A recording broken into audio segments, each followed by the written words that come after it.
commercial, do you think an investor, say they're 5-10 years into the game, do you think they can be successful in both commercial and residential? Or do you think at some point they have to pick?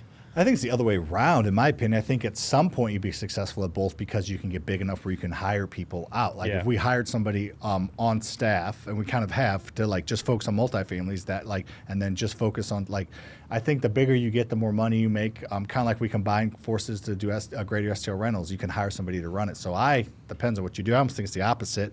Trying to do multiples when you're young and figuring it out and wearing many hats is tougher. But if you get developed and established at one, something you know nothing about, you go deep.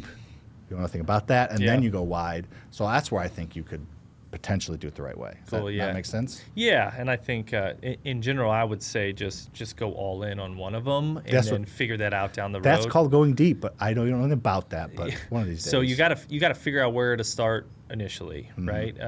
So you probably have a pretty good idea if you're listening to this. Ooh, that sounds fun. Single family sounds fun. I think starting. I always tell people, well, how would you tell people to start if they're like, hey, I have no experience.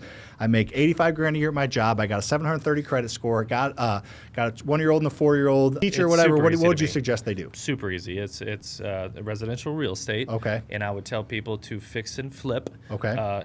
1 to 3 properties. Single family rentals. Single family flip. Single family asset class. Try to make at least $20,000, right? Depending on your cash, you might only need to do one.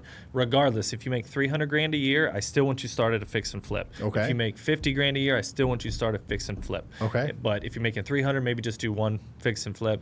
If you're making $50,000, maybe do 3 to boost those cash reserves. And then we jump right into the single family rentals. I would figure out a way to scale that to 10 as fast as possible. And then? So 1 to 10, self-manage all the way, and then hire out property management once you get to 10, and then continue to scale. And then if you want to get into multis, that's the time to do it. Yep.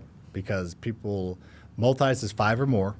1 to 4 is just considered residential single. You're much more likely to get approved with the experience. We have a lot of people that come into our community mentorship, Lucas. They want multifamilies. I want to buy 100 unit, buy 50 unit. Well, you're not going to go from your $85,000 a year job to being able to go buy 32 units. It's just not going to happen. The bank will finance you. You're going to be a nightmare managing it. So start with singles, and then you can keep growing singles or get into multis. Love it. I like it.